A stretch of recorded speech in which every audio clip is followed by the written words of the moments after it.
Well, hi there. Welcome to the At Home with Melissa channel. I'm really glad that you're joining us today because I have a special treat. Today we're doing a video for one of our YouTube friends, Kacper. And Kacper, I hope I'm pronouncing your name correctly. And he has written us requesting information on Australian tree frogs. And I think this is a great thing. He's planning on getting one to keep as a pet, and he wants to make sure that he's giving it the best home he possibly can. So I looked into a few things. I made phone calls, no one called back, and I made a video for him, and I felt so bad. I've been trying for days to upload it. I don't know what the problem is with it, but it simply won't upload. So I'm now retaping on another machine, and hopefully this time it'll work and upload without any problem. But let's get on to talking about the Australian tree frogs. They're really interesting because there are a lot of different species of them. But in the wild, with the Australian tree frogs, as with a lot of frogs all around the planet, their populations are in decline. And there are various reasons for this, and in most cases, the experts aren't sure exactly why any particular species is in decline. And some of the reasons include loss of habitat due to land reclamation and things like that, pollution. A lot of us have seen videos about pollution, have seen documentaries that show different frogs with lots of extra limbs and things like that. Well, that's caused by environmental pollution. And another reason is called, I took notes on the things that I didn't know offhand so that I could make sure that I didn't miss it. Chytrid. It's a fungal infection. And chytrid is actually, they know for a fact, responsible for the fact that the spotted tree frog of Australia is now an endangered species. Now, in Australia, out of the many kinds of tree frogs they have things, I'm reading this from www.environment.gov.au. And the Australian government says that 15 species are already endangered, 12 are considered vulnerable, and 4 have already gone extinct. Now, the reason this is kind of important to a video where we're talking about pets is that a lot of scientists and conservationists are pleased with certain species of frogs that people are keeping as pets for specifically this reason, the fact that they're not doing well in the wild, but some of these species that are doing poorly in the wild are in fact doing really well in captivity. And so they're encouraging people to keep some of these species as pets because they feel that that's probably the only way that we're going to keep them from being wiped off the face of the planet, is if we keep them in captivity. So that's kind of neat to know. And one of the most popular species of Australian tree frog that's kept as a pet is the green tree frog, otherwise known as White's tree frog. And the reason it's known by two different names is simply that its name is the green tree frog, but there are a lot of tree frogs around the world that are green in color. So I guess they started calling it the White's tree frog to avoid confusion, but having two names kind of seems to cause confusion to me. But anyway, so the reasons that this particular species is really popular as a pet is that it's easy to care for. It'll eat just about anything, and in fact, it has a really great appetite. They are, like myself, prone to obesity later in life, and they will eat anything you put before them. If they're not eating, they're probably either sick or under some sort of environmental stress. Maybe their conditions in their habitat aren't right or whatever, or frightened. So basically, if your green tree frog isn't eating well, there's something wrong, okay? Now, we want to get into talking about the habitats that you want to have for your pet tree frog.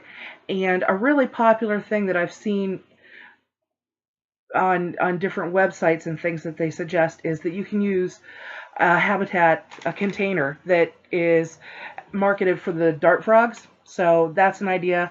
They say that for 4 of the green tree frogs, if you're keeping 4 of them, 4 will need one of those 20-gallon horizontal terrariums, aquariums at least.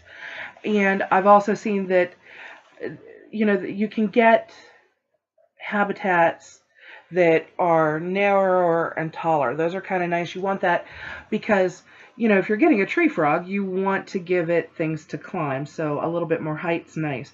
Be aware that with the green tree frog, though, as they get older, they don't climb as much and will actually spend a lot of time on the substrate, the ground in your habitat. But, other than that, when they're younger, they definitely like to climb. And you want to keep things in there for them to climb on. You can have branches and sticks and things like that for them to climb up. But what you can also do, and this is actually the method that I prefer and that I think is the best, and that is you can put live plants in their terrarium, in their habitat.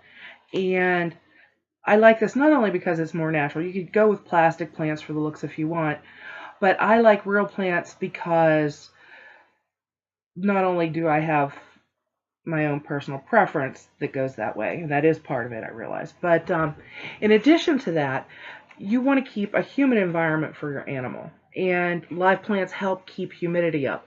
They also help to keep the air clean, to filter out toxins as well as carbon dioxide and produce oxygen for your animal. So I always think that, if it's not too big a hassle for you, that live plants are the way to go.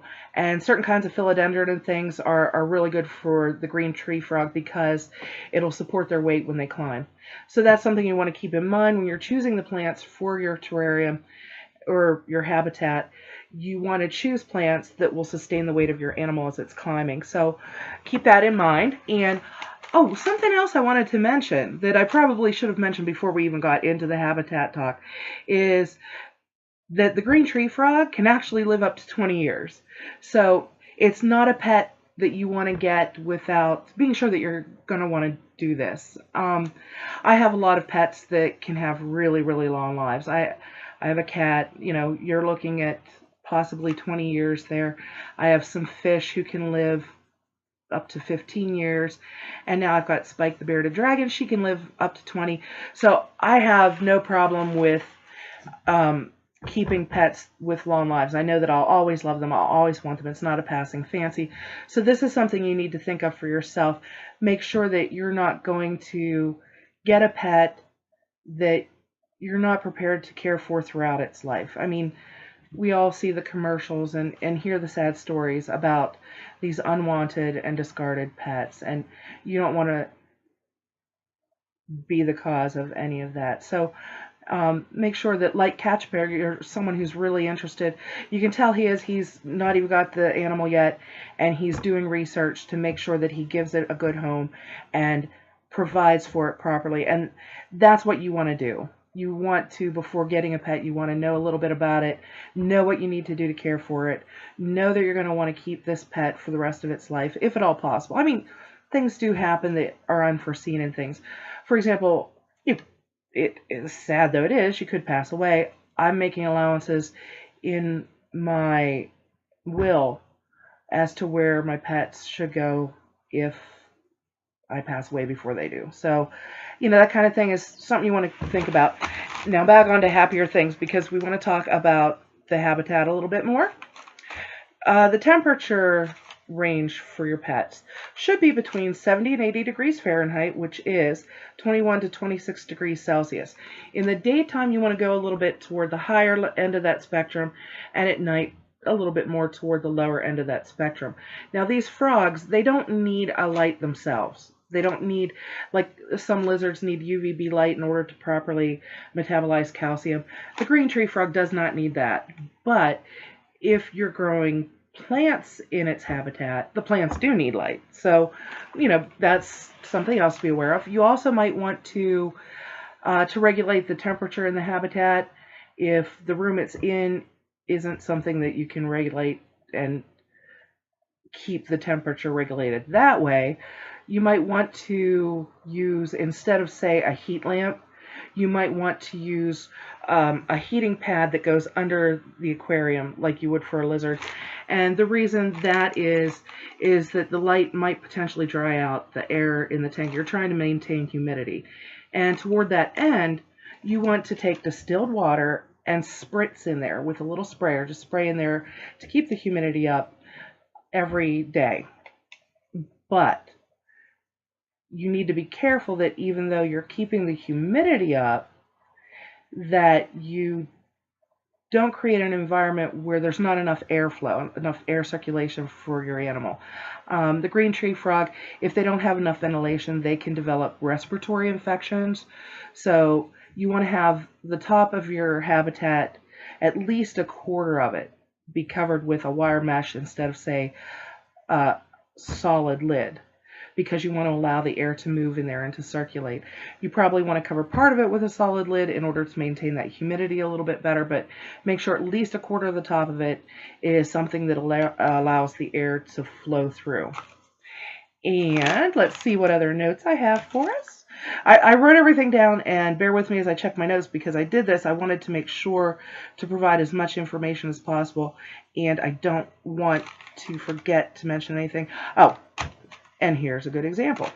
As you're maintaining that humidity, how do you know if, say, you have too much humidity in your environment? This is something I didn't know, and I found it as I was doing my research. With the green tree frog, if its environment's too too humid for it, it will turn a dark brown color. So at that point, back off on the misting, that you're getting a little bit too much humidity in there. And now we move on to substrates, the kinds of things that you want to have at the bottom of your tank. Some people line their tanks with layers of newspaper or paper towel, and you can certainly do that. But you want to make sure that you're checking that habitat at least daily and cleaning out any feces or things like that, keeping it picked up after. Kind of like if you have a cat, changing the litter box, you scoop things out and keep it clean daily, and then do a full change on everything every certain amount of time. Now, with your green tree frog, you want to change the substrate at least once every couple of weeks, or, well, once a month at least, preferably once every couple of weeks. You can go with the paper towel or newspaper, or you can go with something like a dirt. Potting soil works just fine. If you use potting soil, go with organic. And this isn't just my personal preference talking here. Frogs can be really susceptible to poisons and chemicals and things, and if you get potting soil or gardening soil that's not organic, it probably has chemical fertilizers in it and things, and that can be really dangerous for your frog. So you don't want to go with that. Go with the organic. You can go garden soil, potting soil. Don't get soil out of your yard. The reason for that is it can contain diseases that your frog can then catch. It can also have parasites in it that might infect your frog. And so you don't want to go with dirt that you just collect outside. Ditto on food. Don't collect your food outside. We'll get into that a little bit more when we talk about food. But something to be careful of when you choose your substrate for your green tree frog, is that you want to make sure that the particles of the substrate are really fine. And this is because if you go with something that has larger particles, larger chunks, they can ingest this, and the bigger chunks can cause blockages in their intestines, and that can actually kill the animal as well. So things to avoid are like sphagnum moss or leaf litter with them. Go with the potting soil, the gardening soil. You can go with a really fine cocoa husk peat. You can go with different commercial brands are actually available that you can order online or find in pet stores of soil or liner or substrate, for amphibians, and you can go with that. Let's see what we've got here. Coconut fiber, fine ground coconut fiber is something that I found online, and the other things I have listed here I already knew and mentioned. And I mentioned about avoiding sphagnum moss and leaf litter. Okay, so that's about all you need to know for the substrate that I can think of.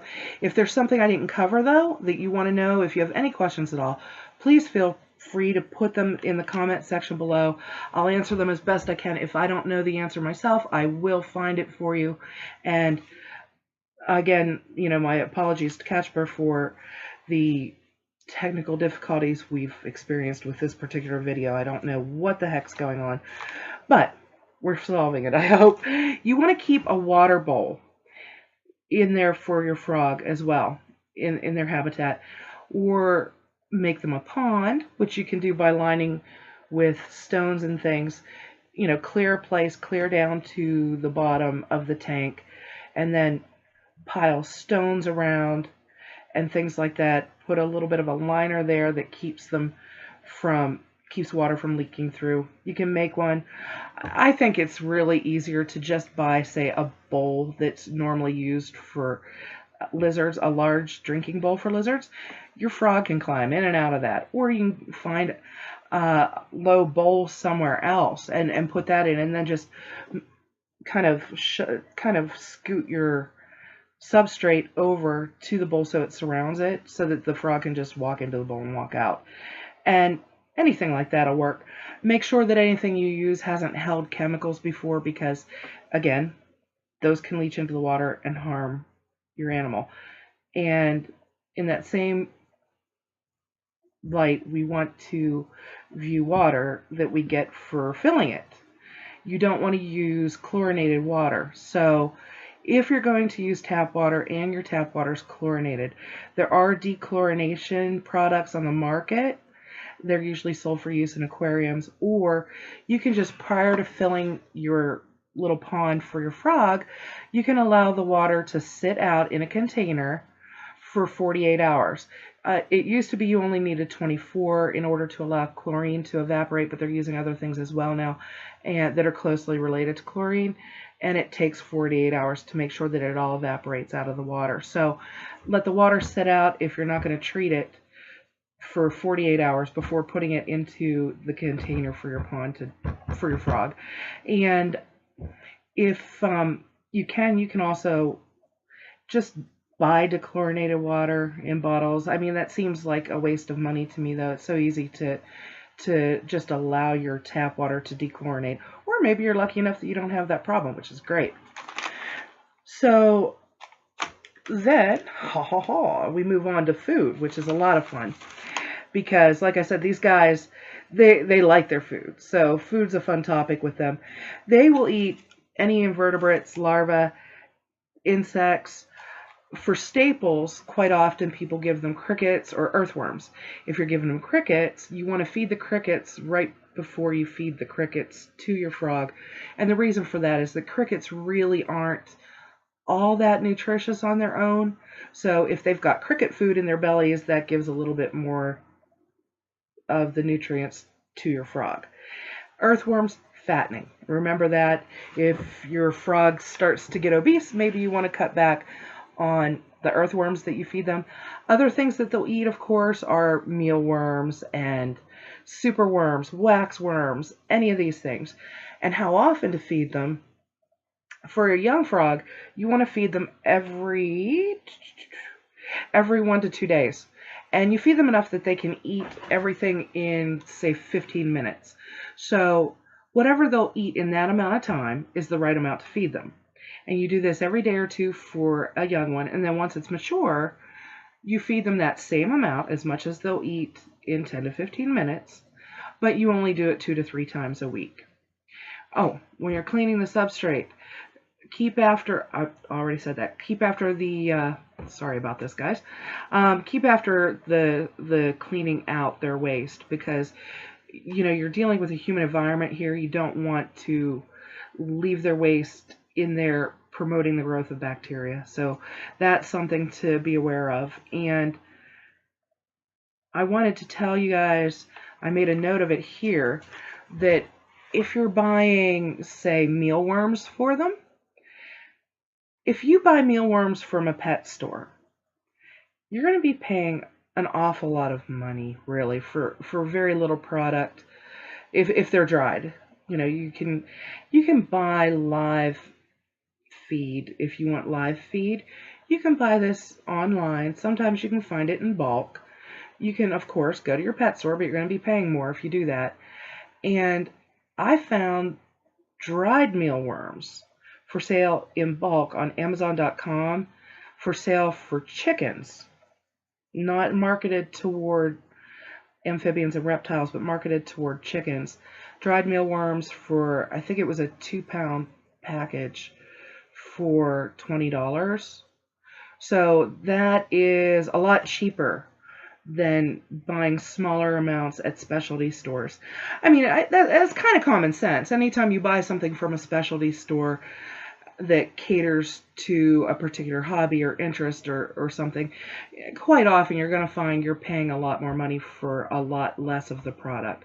But I found that really good deal on Amazon, and I wanted to share that with you before we went. And I think that's all that I can think of that you really need to know about taking care of your green frog, your green tree frog. And I hope that you found some interesting information. Hope you found some helpful information. If there's anything I didn't cover that you want covered, please let me know. Likewise, if there's any other species that you want to know specifics for, a lot of what we've covered here can actually translate in terms of caring for other frogs as well, other tree frogs. But if you want specific information for specific species, please feel free to contact me in the contacts below. Likewise, if you have anything that you'd like to offer people, any tips or hints, if you yourself have green tree frogs and would like to share with us, I'm sure that I and the rest of our viewers here on YouTube would really like to see it. So until the next time, I hope you guys just have a great time, and thanks again for checking in. Bye-bye.